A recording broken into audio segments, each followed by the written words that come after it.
احسان مانتا ہے زمانہ حسین کا، حور و ملک نے گایا ترانہ حسین کا۔ چیخا ہے جس کی ضرب سے ہر دور کا یزید، ایسا بنایا رب نے نشانہ حسین کا۔ اللہ تبارک و تعالیٰ کی بارگاہ میں دعا ہے کہ اللہ تعالیٰ جو مختصر سی ہم نے محفل سجائی ہے اسے اپنے پاک بارگاہ میں قبول فرمائے، اور اس میں جو قرآن پاک کی تلاوت بھی کی گئی، اس سے پہلے قرآن خوانی کا سلسلہ بھی ہوا شہدائے کربلا کے لیے، اللہ جل مجدہ الکریم اس سے بھی اپنی بارگاہ میں قبول و منظور فرمائے۔ حسین منی وانا من الحسین، نبی پاک صلی اللہ تعالی علیہ وسلم نے ارشاد فرمایا کہ حسین مجھ سے ہے، میں حسین سے ہوں۔ یعنی اللہ کے نبی نے حضرت امام علی مقام امام حسین رضی اللہ تعالی عنہ کو اپنے سے مشابہت اختیار فرمایا، یعنی کہ جو میں ہوں وہ حسین ہے اور جو حسین ہے وہ میں ہوں۔ اس سے بڑھ کر اور مرتبہ میں آپ کو کیا بتاؤں، یہ شان ہے حضرت امام علی مقام امام حسین کی۔ ایک مرتبہ یہ دونوں شہزادے حضرت امام حسن بھی اور حضرت امام حسین بھی دونوں چلتے چلتے جو ان کی دور نکل گئے اور راستہ بھی بھول گئے، دوسرے لفظوں میں جو کہا جاتا ہے آپ لاپتہ ہو گئے، گم ہو گئے۔ اللہ کے پیغمبر حضرت محمد مصطفیٰ صلی اللہ تعالی علیہ وسلم مسجد میں جلوہ فرما تھے، سیدہ فاطمہ الزہرا رضی اللہ تعالی عنہ آپ نے دونوں شہزادوں کو تلاش کیا لیکن نہ ملے، تو آپ نے پیغام بھجوایا پیغمبر رسالت صلی اللہ علیہ وسلم کی بارگاہ میں کہ دونوں شہزادے مل نہیں رہے، تلاش کیا گیا اس کے باوجود نہ ملے۔ تو اللہ کے نبی کے پاس صحابہ موجود تھے، اللہ کے نبی نے اشارہ کیا کہ میرے صحابہ چلو امام حسن اور حسین کو تلاش کرتے ہیں۔ اب راوی لکھتے ہیں کہ جس صحابی کا جدھر رخ تھا وہ ادھر ہی نکل گئے، تو خود اللہ کے نبی صلی اللہ تعالی علیہ وسلم بھی امام حسن و حسین کو تلاش کرنے کے لیے ایک طرف نکل گئے۔ آپ چلتے چلتے جنگل کی طرف پہنچے، وہاں آپ کیا دیکھتے ہیں کہ دونوں شہزادے ایک سائیڈ پر ایک پتھر کی آڑ میں ہیں اور آپس میں اتنے ڈرے ہوئے ہیں کہ ایک دوسرے کو اس طرح آپس میں گلے لگایا ہوا ہے، ایک دوسرے کے سینے سے لگے ہوئے اور خوف کے ساتھ رنگ ان کا عجیب و غریب ہے، اور قریب ہی ایک بہت بڑا سانپ تھا جو ان کی طرف بڑھ رہا تھا۔ اتنے میں پیغمبر رسالت کی تشریف آوری ہو جاتی، اللہ کے نبی آ جاتے۔ اللہ کے نبی نے جب دیکھا ایک طرف سانپ پہ اور ایک طرف میرے شہزادے، تو اللہ کے نبی نے اپنی رفتار کو اور تیز کر دیا۔ جیسے سانپ نے دیکھا کہ پیغمبر رسالت کائنات کے دولہ تشریف لا رہے، سانپ ڈر کر پیچھے واپسی کو دوڑ پڑا، سانپ واپسی دوڑ پڑا۔ اللہ کے پیغمبر نے دونوں شہزادوں کو اٹھایا اور اپنے کندھوں پہ سوار کر لیا، دونوں شہزادوں کو اٹھایا اپنے کندھوں پر سوار کر لیا اور آئے اپنے گھر کی طرف۔ راستے میں حضرت ابو سفیان ملے، کہنے لگا یا رسول اللہ کتنی کمال کی سواری ہے۔ اللہ کے نبی نے فرمایا اے ابو سفیان تو سواری کو دیکھ رہا ہے کہ کتنی اعلیٰ سواری ہے، سواروں کو بھی تو دیکھنا کتنے اعلیٰ سوار بیٹھے ہوئے ہیں۔ اگر سواری اعلیٰ ہے تو سوار بھی تو اعلیٰ ہے نا۔ اس قدر اللہ کے نبی نے محبت فرمائی ہے حضرت امام حسن اور حضرت امام حسین سے، کیونکہ آج 9 محرم الحرام کا دن ہے۔ اس دن بڑا مشکل وقت تھا شہدائے کربلا حضرت امام حسین اور آپ کے رفقا پر، اور آج کی جو رات تھی، پیغام میں آپ کو یہ دینا چاہتا ہوں، جو آج کی رات تھی 9 محرم کی رات اور صبح 10 محرم ہونا تھا، تو حضرت امام علی مقام امام حسین نے کس طرح اس رات کو گزارا۔ اب جب شمر اور عمر بن سعد کے ساتھ آپ کے معاملہ چل رہے تھے، تو آپ نے کہا مجھے ایک رات کی مہلت دے تاکہ میں اپنے رب کی خوب عبادت کر سکوں۔ شمر اور عمر بن سعد نے کہا ہم آپ کو مہلت نہیں دیں گے۔ اتنے میں پیچھے حور تھا، اس نے کہا نہ ایسا نہ کرو، امام حسین کے ساتھ بدتمیزی نہ کرو، انہیں مہلت دی جائے۔ ایک دن یہ اپنے رب کی جتنی چاہے عبادت کر سکتے، موقع دے دیا۔ تو 9 محرم والے دن جو رات گزری اور صبح 10 محرم آنا تھا، حضرت امام علی مقام امام حسین رضی اللہ تعالیٰ عنہ آپ نے ساری رات نوافل کے اندر گزارے اور اللہ کے قرآن کی تلاوت کرتے ہوئے گزارے۔ آج اگر ہم حضرت امام علی مقام امام حسین سے محبت کرتے ہیں تو ہمیں نمازوں کو پابندی سے ادا کرنا ہوگا، ہمیں قرآن کی تلاوت شوق اور ذوق اور محبت سے کرنا ہوگی۔ اور بھائی میرے امام حسین تو وہ تھے، ان کا سر مبارک تم سے جدا کر دیا، اس کے بعد بھی امام حسین کے لبوں مبارک سے قرآن کی تلاوت جاری ہے۔ وہ تو اس قدر قرآن سے محبت کرتے تھے، لیکن آج ایک ہمیں تو پورا سال گزر جاتا ہے قرآن دیکھنے کا موقع نہیں ملتا، اور محبت حسین سے نعرے کر لگاتے ہیں، دعویٰ امام حسین سے محبت کا کر رہے ہوتے ہیں۔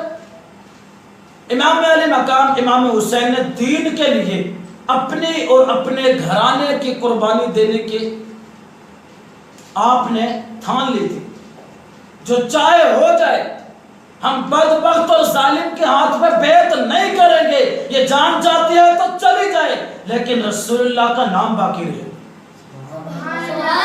رسول اللہ کا نام رہے گا۔ اور سب سے پہلے فتح اللہ نے جو امام حسین کو عطا کی وہ پہلی فتح یہ تھی، جب شمر اور عمر بن سعد اور حر یہ تینوں ایک طرف دشمنوں کی جانب سے تھے، اور حضرت امام علی مقام امام حسین آپ کے بھائیوں کا تو ذکر نہیں کیا جاتا، کیوں کہ حضرت علی رضی اللہ تعالیٰ عنہ نے اپنے بیٹوں کا نام ان نبی پاک صلی اللہ علیہ وسلم کے خصوصی صحابہ یعنی جو 4 یار ان کے ناموں پہ رکھے۔ ایک آپ کا شہزادہ حضرت امام حسن ایک حسین، 2 تو یہ تھے، ایک حضرت عباس علمدار کے نام سے جو آپ لوگ یاد کرتے ہیں، وہ بھی حضرت علی رضی اللہ تعالیٰ عنہ کے بیٹے تھے لیکن دوسری بیوی سے تھے، اور حضرت امام حسین رضی اللہ تعالیٰ عنہ کے بھائی تھے، اور کربلا کے میدان میں وہ آپ کے ساتھ موجود تھے۔ اسی طرح ایک بیٹے کا نام حضرت ابو بکر تھا، ایک بیٹے کا نام حضرت عمر تھا، ایک بیٹے کا نام حضرت عثمان تھا۔ ان کا نام اس لیے نہیں جاتا کہ ان کا نام 4 یاروں کے نام پر رکھا گیا تھا، یہ حضرت علی کی محبت تھی ان صحابہ کے ساتھ، آپ نے اپنے بچوں کا نام بھی صحابہ کرام کے نام کو پر ہی رکھا۔ یہ 4 بھائی بھی آپ کے ساتھ موجود تھے، اور حضرت امام حسن رضی اللہ تعالیٰ عنہ کے بڑے صاحبزادے حضرت قاسم رضی اللہ تعالیٰ عنہ، آپ بھی امام حسین رضی اللہ تعالیٰ عنہ کے ساتھ میدان کربلا میں موجود تھے۔ آپ ایک طرف تھے کفار، ایک طرف تھے، جب جنگ کا اعلان ہو چکا، اب جنگ شروع ہونے ہی والی تھی، تو حر آگے آیا کفار کی جانب سے، اس نے اپنے ہی لوگوں شمر اور عمر بن سعد سے کہا کیا تم واقعی امام حسین سے جنگ کرو گے؟ انہوں نے کہا ہاں ہم جنگ کریں گے۔ اس نے کہا پھر مجھے یہ بتاؤ کیا تم نے یہ نہیں سنا نبی پاک صلی اللہ علیہ وسلم نے ارشاد فرمایا حسین منی وانا من الحسین، حسین مجھ سے ہے میں حسین سے ہوں، کیا تم نے یہ نہیں پڑھا؟ اللہ کے نبی نے فرمایا امام حسن حسین جنتی نوجوانوں کا سردار ہے۔ کیا تم نے یہ اللہ کے نبی کی باتیں نہیں سنی؟ اور کیا تمہیں یہ نہیں پتا ان شہزادوں سے اللہ کے نبی بڑا پیار کیا کرتے تھے، ان کا بوسہ لیا کرتے تھے، انہیں اپنے کندھوں پر سوار فرمایا کرتے تھے۔ انہوں نے کہا ہٹ جا سائڈ پر، تیری باتوں میں ماننے والے نہیں ہیں، ہمیں تو بادشاہت مل رہی ہے، ہمیں تو مقام و مرتبہ ہوتا پیسہ مل رہا ہے، ہم جنگ کریں گے۔ تو حر بن یزید نے کہا کہ سن لو، اگر تم پھر بھی جنگ کرتے ہو، میں بھی امام علی مقام امام حسین کے ہاتھ پر کلمہ پڑھ کر مسلمان ہونے کے لیے تیار ہوں۔ یہ امام علی مقام کی پہلی فتح تھے۔ اب حر کو ہم حضرت حر رضی اللہ تعالیٰ عنہ کہتے ہیں، حر بن یزید رضی اللہ تعالیٰ عنہ پہلے حر تھا، لیکن اب ہمارے لیے وہ صاحب عزت ہو گیا، اب ہمارے لیے وہ صاحب مرتبہ ہو گیا، صاحب مقام ہو گیا، صاحب ادب و احترام ہو گیا۔ ہم اب حضرت حر کا نام بھی رضی اللہ تعالی عنہ کے لقب کے ساتھ لیا کرتے ہیں. کیوں؟ کہ جو بھی میرے نبی کے دین سے وفا کرے گا قیامت تک اس کا نام جاری رہے گا. حضرت حر رضی اللہ تعالی عنہ نے گھوڑوں کے ایڑی لگائی اور دوڑ کر حضرت امام علی مقام حسین کے پاس آ گئے اور آپ کے قدموں میں جھکے، حضور معاف کیجیے، بڑے ظلم ڈھائے کفار کے ساتھ رہ کر، لیکن اب میں معافی مانگنا چاہتا ہوں. امام علی مقام امام حسین نے معاف کر دیا. اور پھر حضرت حر نے کہا حضور اگر آپ اجازت دیں تو مسلمانوں کے لشکر کی جانب سے سب سے پہلے جہاد کے لیے میں جانا چاہتا ہوں. یہ وہ حر تھا جس نے راستہ امام حسین کا سب سے پہلے روکا تھا. اللہ نے تقدیر کو بدلا، مسلمانوں کی جانب سے سب سے پہلا شہید بھی حضرت حر رضی اللہ تعالیٰ عنہ کربلا میں ہوئے تھے. کہتا ہے کوئی آیا پا کے چلا گیا، کوئی عمر بھر بھی نہ پا سکا، میرے مولا تجھ سے گلا نہیں، یہ تو اپنا اپنا نصیب ہے. حضرت حر آئے چند سیکنڈوں منٹوں میں اور اپنا نام اسلام کے نام میں لکھوا کر اپنے نام کو روشن کر کر چلے گئے. اور کئی بڑے بڑے پرانے وہاں پر تھے، لیکن ان کے قسمت میں ان کو ہدایت اللہ نے نہیں دی، ہدایت نہیں لکھی، وہ کفار ہی رہے. آج ان کا کوئی نام لینا بھی گوارا نہیں کرتا، کوئی اپنے بچوں کا ان کے نام پر نام بھی رکھنا نہیں چاہتا. لیکن میرے حسین کا نام آج گھر گھر میں ہر فرد اپنے بچے کا نام حسین رکھنا چاہتا. یہ محبت ہے امام حسین سے. کوئی اپنے بیٹے کا نام حسن رکھتا ہے تو کوئی حسین رکھتا ہے، کوئی عباس رکھتا ہے تو کوئی عمر رکھتا ہے، کوئی ابو بکر رکھتا ہے تو کوئی عثمان رکھتا ہے، کوئی علی رکھتا ہے تو کوئی معاویہ رکھتا ہے. کیوں؟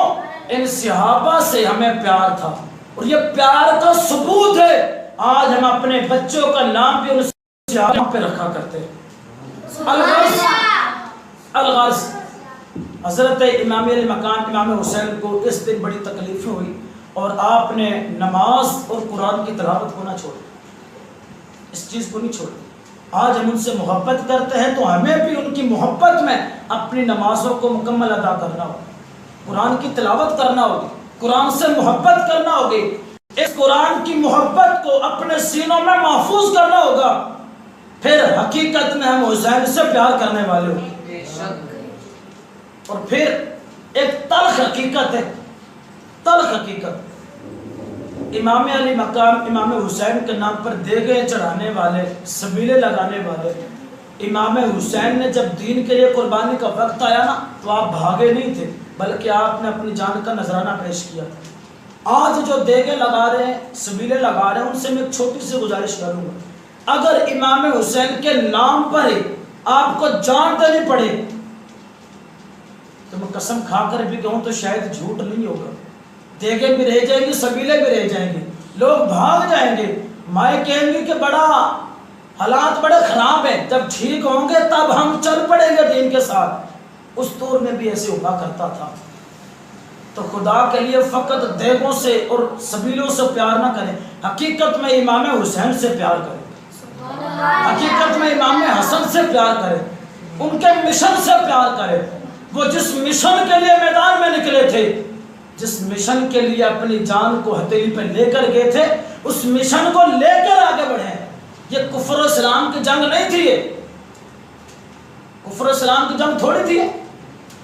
جس وقت کوفہ کے اندر حضرت امام حسین پہنچے نا تو حر بن یزید اپنے پورے لشکر کے ساتھ، اس وقت کافروں کے ساتھ تھا، تو حر بن یزید نے 3 نمازیں امام حسین رضی اللہ تعالیٰ عنہ کے پیچھے ادا کی تھی.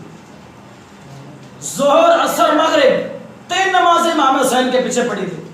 آپ نے کہا کہ حر راستہ بھی روکتے ہو اور پھر نمازیں بھی پیچھے پڑھتے ہو. تو حر نے کہا حضور راستہ تو تلواروں کے لیے روکتے ہیں، لیکن دل ہمارا بھی یہ مانتا ہے کہ نبی کے نمازیں کتنی شان والے ہیں.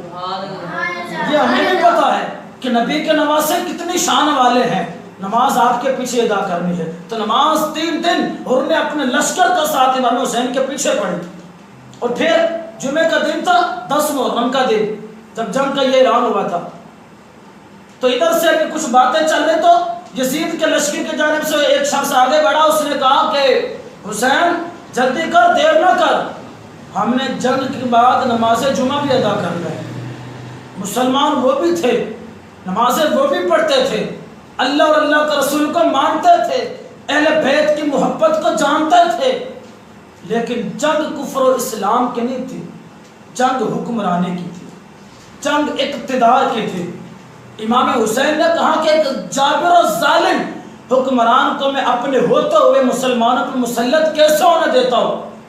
میں نے جس کو اپنی آنکھوں سے شراب پیتا ہوا دیکھا، شراب کی دعوت دیتا ہوا دیکھا، جس کے بارے میں ہمیں کنفرم معلوم ہے یہ زانی ہے، شرابی ہے، جھوٹا ہے، بدکار ہے، گالیاں دینے والا ہے، ہم اس کے ہاتھ میں کیسے بیعت کر سکتے ہیں؟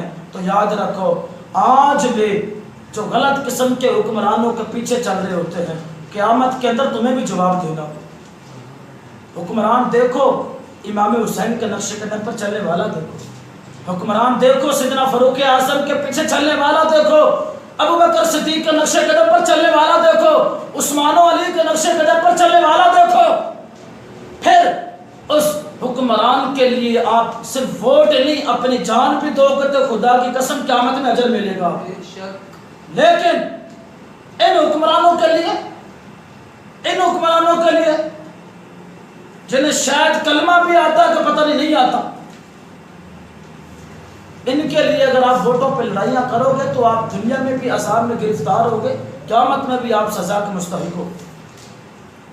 یہ اس قابل نہیں ہے کہ ان کو ووٹ دیا جائے، اس کا حقدار تلاش کرے جو دین کا پہرے دار ہو، دین کا پاسدار ہو، دین کی محبت سینہ میں رکھنے والا ہو، نبی اور نبی کے صحابہ سے عشق کرنے والا ہو، اس کو حکمران چنے، اس کے لیے اپنے ووٹ کا انتخاب کریں، تاکہ قیامت کے دن ہمیں رسوائی کے ساتھ منہ چھپانا نہ پڑے، ہم سر فخر سے بلند کر کے کہے ہم نے اگر ووٹ دیا تو نبی کی عزت اور نبی کے دین کے تحفظ کے لیے دیا تھا، اس لیے میدان میں نکلے۔ بہرحال یہ بات دور نکل جائے گی۔ اللہ تعالی ہمیں اچھے، نیک اور پاکیزہ، دین سے محبت، دین کی محبت دل میں رکھنے والے، قرآن کو پڑھنے پڑھانے سمجھنے والے حکمران عطا فرمائے، اور اللہ تعالی ہمیں بھی، یعنی اس رعایا کو بھی اللہ تعالی دین متین پر چلنے کی توفیق عطا فرمائے۔